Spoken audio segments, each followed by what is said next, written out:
বাড়িটা মোড়ল বাড়ি নামে পরিচিত। পদ্মজার দাদার নাম ছিল মিয়াফর মোড়ল। তিনি গ্রামের একজন সম্মানিত লোক ছিলেন। 6 কাঠা জমির উপর টিনের বিশাল বড় বাড়ি বানিয়েছিলেন 4 ছেলের জন্য। 2 ছেলে 16 বছর আগে 1971 সালের যুদ্ধে নিহত হয়েছে। 2 জনই টকবগে যুবক ছিল, আর একজন 8 বছর বয়সে কলেরা রোগে গত হলো। বাকি রইল মোর্শেদ মোড়ল। বর্তমানে এই বাড়ি মসজিদের অধীনে, যদিও তিনি থাকেন না সব সময়। পুরো বাড়ির চারপাশ জুড়ে গাছগাছালি, বাড়ির পিছনে নদী। রাত 9টা বাজলেই পরিবেশ নিশুতি, রাতের রূপ ধারণ করে। রাতের এই নির্জর প্রান্তন ঝিঝি পোকার ডাকে ছেয়ে গেছে। ঝিঝি পোকার সাথে পদ্মজার ভাঙা কান্না মিলেমিশে ভৌতিক পরিবেশ সৃষ্টি করছে। মনে হচ্ছে কোনো আত্মা তার ইহজীবনে না পাওয়া কোনো বস্তুর শোকে এমন মরা সুর ধরেছে। হেমলতা পদ্মজাকে টেনে পাশে বসান। পদ্মজা ডান হাতের উল্টো পাশ দিয়ে চোখের জল মুছে হেমলতাকে বলল, মামা সৌদিতে যাওয়ার আগের দিন আমাদের সবার দাওয়াত ছিল না নানা বাড়ি? খালামণি, ভাই বোনেরা এসেছিল। সেদিন ঢাকা থেকে যাত্রার লোক আসছিল স্কুলে, মনে আছে আম্মা? আছে। উঠোনে ধপ করে একটা আওয়াজ হয়। হেমলতা পদ্মজা কেঁপে উঠল। পূর্ণা প্রেমা দরজায় কান পেতে রেখেছিল মা বোনের কথা শুনতে। হুট করে কিছু পড়ে যাওয়ার আওয়াজ হওয়াতে দুজন ভয় পেয়ে যায়। দরজা ঠেলে হুড়মুড়িয়ে রুমে ঢুকে পড়ে। হেমলতা বড় মেয়ের সাথে গোপনে বৈঠক ভেঙে দ্রুত পায়ে বারান্দায় এসে দাঁড়ান। উঠানে বিদ্যুৎ নেই, হারিকেন জ্বালান। পিছনে 3 মেয়ে এসে দাঁড়িয়েছে। একজন মায়ের 3 মেয়ে নিয়ে একা এত বড় বাড়িতে বাস করাও যুদ্ধ বটে। হেমলতা গলা উঁচিয়ে প্রশ্ন করলেন, কে কে ওখানে? আমি। চিরপরিচিত এই কণ্ঠ চিনতে হেমলতার বিড়ম্বনা হলো না। তিনি ব্যস্ত পায়ে উঠানে নেমে আসেন। গেটের পাশে মোর্শেদ মোড়ল পড়ে রয়েছেন। গায়ে চাদর, হাপড়ের মতো বুক উঠানামা করছে তার, যেন দম ফুরিয়ে যাচ্ছে। হেমলতা 2 হাতে মোর্শেদকে আঁকড়ে ধরলেন। পদ্মজা পূর্ণা দৌড়ে আসে। মোর্শেদের এমফাইসিমা রোগ আছে। এই রোগের অল্প চলাফেরাতেই শ্বাসকষ্ট উপক্রম হয় এবং দম ফুরিয়ে যায়। শ্বাস নেবার সময় গলার শিরা ভরে যায়। 3 মা মেয়ে মোর্শেদকে ধরে রুমে নিয়ে আসে। মোর্শেদ এভাবেই হুটহাট করে বাড়ি ফেরে, কখনো কাকডাকা ভোরে, কখনো নিশুতি রাতে, বা কখনো কাঠফাটা রোদে। মোর্শেদ মোড়লের এমফাইসিমা রোগটা ধরা পড়ে 7 বছর আগে। মোর্শেদের অ্যাজমা ছিল, আবার ধূমপানে খুবই আসক্ত ছিলেন। ফলে ফুসফুসের এই রোগটি খুব দ্রুত আক্রমণ করে বসে। মোর্শেদ খানিকটা সুস্থ হয়ে রাত 1টার দিকে ঘুমালেন। পূর্ণা প্রেমা রুমে গিয়ে শুয়ে পড়েছে। পদ্মজা বারান্দার রুমে ঝিম মেরে বসে আছেন। জানালার বাইরে চোখের দৃষ্টি, জ্যোৎস্না গলে পড়ছে। কি সুন্দর দৃশ্য। পদ্মজার মন বলছে মা আসবে তার খোঁজে, পুরোটা ঘটনা শুনতে আসবেই। সত্যি তাই হলো। কিছুক্ষণ পরই হেমলতা আসলো। আম্মা, বাতিটা নিভিয়ে দাও, বলল পদ্মজা, কণ্ঠ খাদে নামানো। হেমলতা বাতি নিভিয়ে পদ্মজার পাশে বসেন।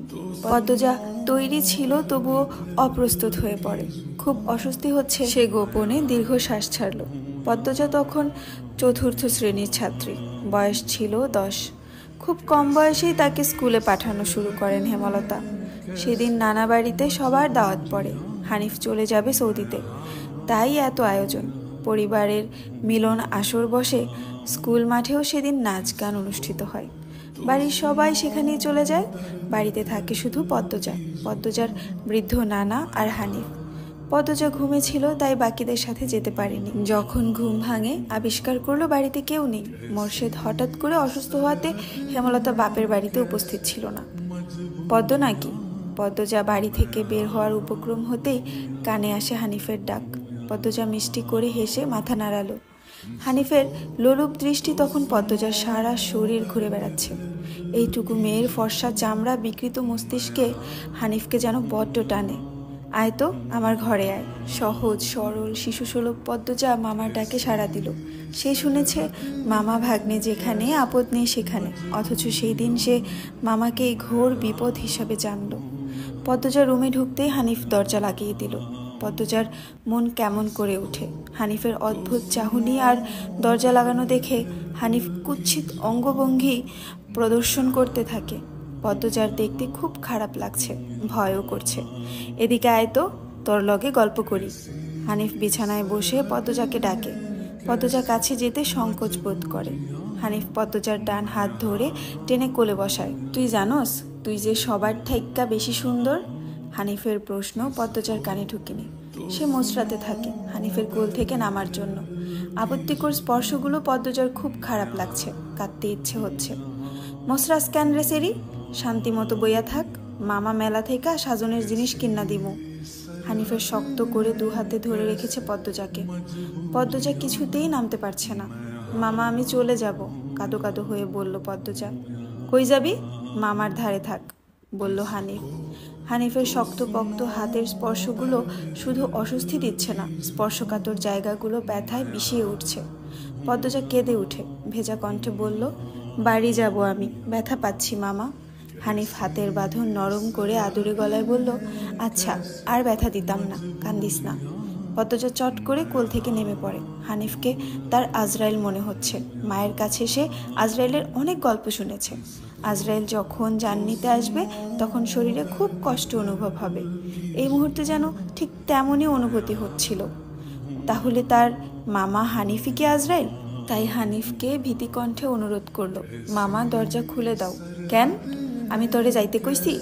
হানিফের কর্কশ কণ্ঠের ধমকে পদ্মজা ভয়ে কেঁপে উঠল। তার চোখ বেয়ে জল পড়তে থাকে। হানিফ পদ্মজাকে জোর করে কোলে তুলে নেয়।